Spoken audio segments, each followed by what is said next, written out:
Oke, selamat siang. Assalamualaikum warahmatullahi wabarakatuh. Berjumpa lagi dengan saya Ibnu. Kita akan membacakan isu monitoring untuk Jumat 12 September 2025. Langsung saja. Yang pertama terkait rencana pidato Presiden Prabowo di sidang umum PBB. Rencananya Presiden Prabowo akan berpidato di sidang Majelis Umum PBB pada 23 September 2025. Pidato tersebut akan menyoroti sejumlah isu global, termasuk dinamika keamanan global seperti serangan Israel ke Qatar ya dan konflik Palestina. Menurut Dirjen Kerjasama Multilateral Kemenlu Tritar Riyad ya, kesempatan ini juga akan digunakan untuk mendorong reformasi sistem multilateral dan menyuarakan peran negara-negara selatan ya, sebagai refleksi dari semangat konferensi Asia Afrika. Kehadiran langsung Presiden Prabowo ini menjadi yang pertama dalam 10 tahun terakhir setelah Indonesia selalu diwakili oleh wakil presiden ya, maupun hadir secara virtual. Selanjutnya, AHY dukung tim investigasi independen pasca demo ya. Ketua Partai Demokrat Agus Harimurti Yudhoyono mendukung rencana Presiden Prabowo membentuk tim investigasi independen pasca demonstrasi besar yang terjadi pada 25 Agustus dan sampai di akhir Agustus 2025. Menurutnya ini akan mencegah misinformasi dan disinformasi. Ini agak berbeda ya dengan apa yang diungkapkan oleh kalau nggak salah ya Yusril ya, yang lebih condong untuk menggunakan aparat yang sudah ada. Oh betul nih ya. Kalau tadi AHY mendukung tim independen, ya ini sebaliknya Yusril menolak usulan tim independen ya. Menko Kumham Imipas Yusril Iza Mahendra menolak usulan pembentukan tim investigasi independen terkait kericuhan demonstrasi di akhir Agustus. Ia menilai lebih baik mengandalkan aparat penegak hukum ya dibanding membentuk TGPF atau tim gabungan pencari fakta yang lebih independen. Selanjutnya, rumor Airin masuk kabinet. Ketua Umum Partai Golkar Bahlil Lahadalia menegaskan bahwa penunjukan menteri maupun wakil menteri sepenuhnya merujuk pada prerogatif Presiden Prabowo. Pernyataan ini disampaikan saat menanggapi isu politikus Golkar ya Airin Rahmidiani yang disebut-sebut akan masuk dalam kabinet merah putih. Bahlil menolak memberi komentar terkait nama-nama yang disukai oleh partai dengan alasan partai harus tahu diri dan tidak melampaui kewenangan. Airin ya setelah gagal dalam pilkada Banten ya, sangat mengagetkan lah hasil pilkada Banten itu. Selanjutnya Fadlizon digugat ke Petun ya PT UN soal peristiwa Mei 1998. Koalisi masyarakat sipil melawan impunitas ya menggugat Menteri Kebudayaan Fadlizon ke PT UN pada Kamis kemarin. Ini terkait pernyataan yang dinilai menyangkal perkosaan massal yang terjadi pada Mei 98. Oh, ya ini agak-agak ngeri nih. Penggugatnya terdiri dari individu dan lembaga. Ada Marzuki Darusman, Ita F. Nadia, YLBHI, IPTI, dan Kalyana Mitra. Selanjutnya, Jokowi digugat Citizen Lawsuit soal dugaan ijazah palsu. Ya, mantan Presiden ke-7 Joko Widodo digugat melalui mekanisme Citizen Lawsuit di Pengadilan Negeri Solo. Gugatan diajukan oleh Top Taufan Hakim dan Bangun Sutoto, diwakili kuasa hukum Muhammad Taufik. Wah, ternyata belum selesai juga ini, masih lanjut nih soal ijazah palsu. Berita DPR RI, Gerindra usulkan aturan satu orang satu akun medsos. Ini rame di media sosial ya. Ada salah satu anggota fraksi Gerindra yaitu Bambang Haryadi mengusulkan regulasi agar setiap warga hanya memiliki satu akun media sosial dan satu nomor ponsel. Soalnya Gerindra bingung apa salah Rahayu Saraswati hingga mundur dari anggota DPR. Sekretaris fraksi Gerindra Bambang Haryadi, masih orang yang sama, ya mengaku bingung dengan alasan mundurnya Rahayu Saraswati. Ia menilai pernyataan Sarah dalam podcast justru memotivasi perempuan yang berperan dalam ekonomi kreatif. Jadi ponakannya Pak Prabowo ini ya Rahayu Saraswati mundur dari DPR lewat Instagramnya. Beliau mengaku podcastnya di bulan Februari itu banyak yang memotong terus dipelintir konteksnya sehingga cukup memojokkan beliau dan juga mungkin sampai memojokkan Pak Prabowo ya, kira-kira kayak gitulah. Karena kan bagian keluarga ya, keponakan langsung ya, bukan keponakan jauh. Selanjutnya berita dari DPD RI, DPD apresiasi RAPBN 2026 minta TKD dikembalikan. Ya, dana transfer daerah ini kan minus 29,34%. DPD meminta agar dana ini sebesar 29,34% ini dikembalikan lagi ke daerah sehingga daerah tidak harus membebani PBB ke masyarakat ya, kira-kira kayak gitu. Karena PBB ini naik ini kan salah satu perkiraannya karena TKD yang dari pusat ke daerah itu berkurang cukup signifikan. Selanjutnya dari isu ekonomi, Kementerian Keuangan salurkan 200 triliun ke Himbara untuk dorong kredit.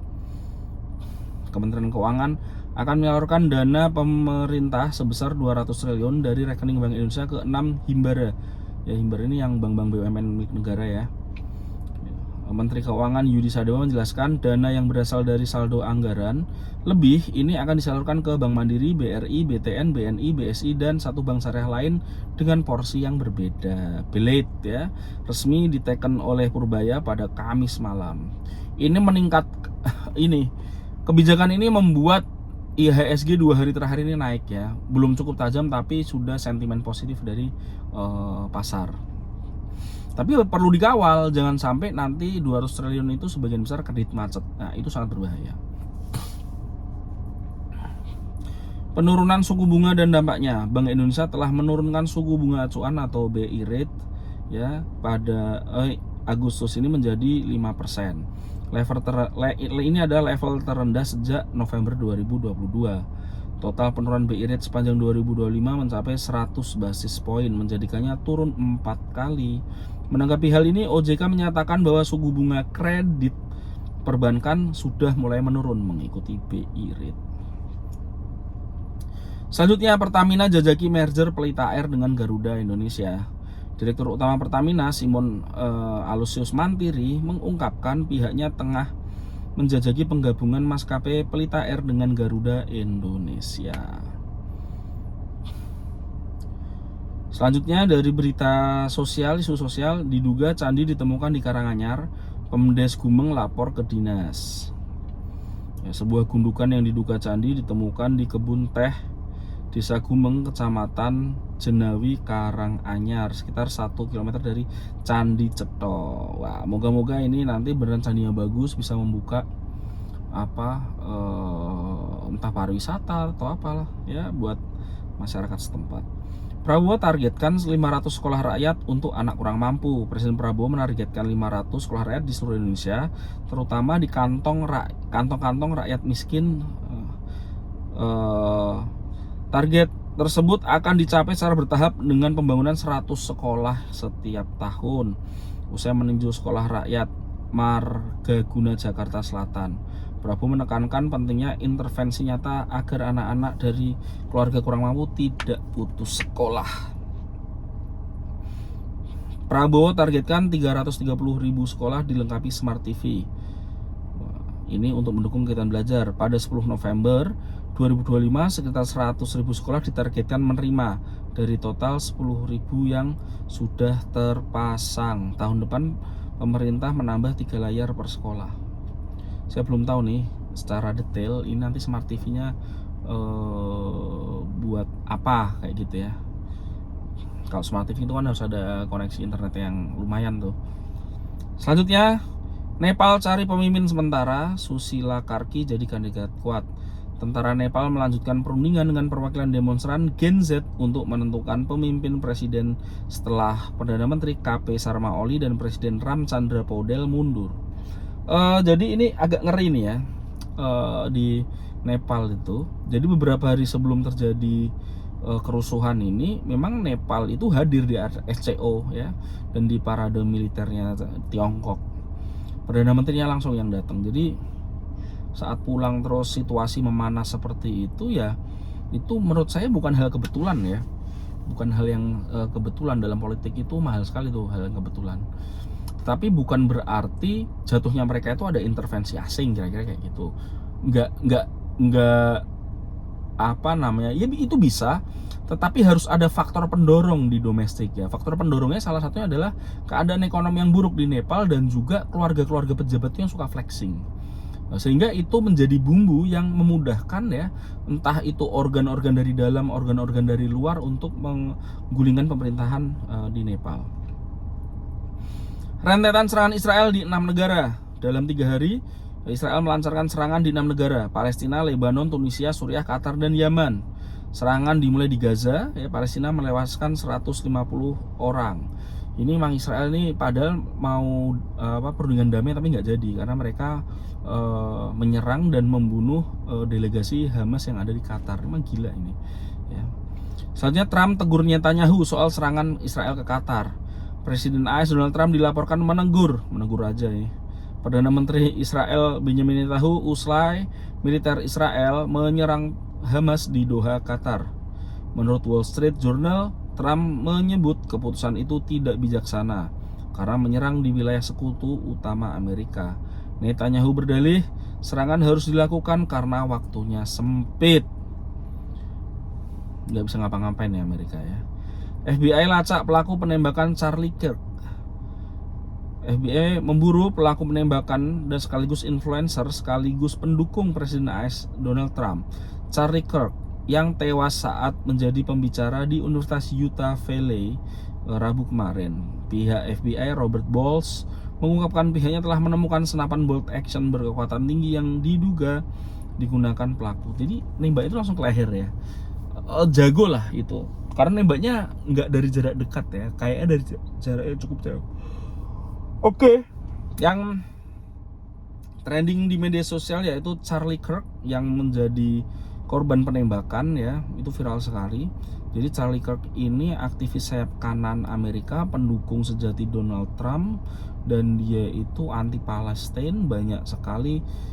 Dia sangat pro dengan Zionis Israel, sehingga viral ya salah satunya karena banyak pihak yang dalam tanda kutip bersyukur ya dengan kematiannya, tapi juga banyak pihak yang kontra dengan Charlie Kirk, menyayangkan pembunuhan ini.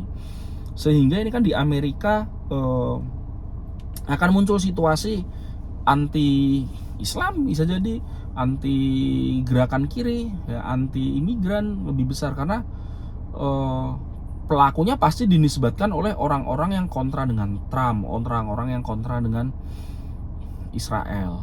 Hal selama ini nggak terjadi ya, hal selama semacam ini ya di Amerika. Beda pendapat gitu langsung ada yang dibunuh. Nah, viral juga ada salah satu orang mengaku diberikan info oleh orang dekatnya Charlie Kirk ini bahwa Charlie Kirk takut dibunuh Israel. Nah, itu ada tuh di Twitter cukup rame. Jadi Charlie Kirk ini pendukung Israel, pendukung Donald Trump, tapi dia juga takut dibunuh oleh Israel kalau dia memberikan pendapat yang menyerang Israel. Jadi itu menurut pengakuan orang yang diinfo oleh orang dekatnya Charlie Kirk, tapi kita nggak tahu soal kebenarannya ya. Lalu juga yang ramai di media sosial selanjutnya ada tentang Menteri Purbaya. Jadi di TikTok, di Instagram, di Facebook itu banyak sekali potongan-potongan video dari Menteri Purbaya ya, yang menghiasi lini masa kita, menghiasi feed Facebook kita, feed Instagram kita. Ya. Mungkin itu saja yang bisa saya sampaikan. Terima kasih. Assalamualaikum warahmatullahi wabarakatuh.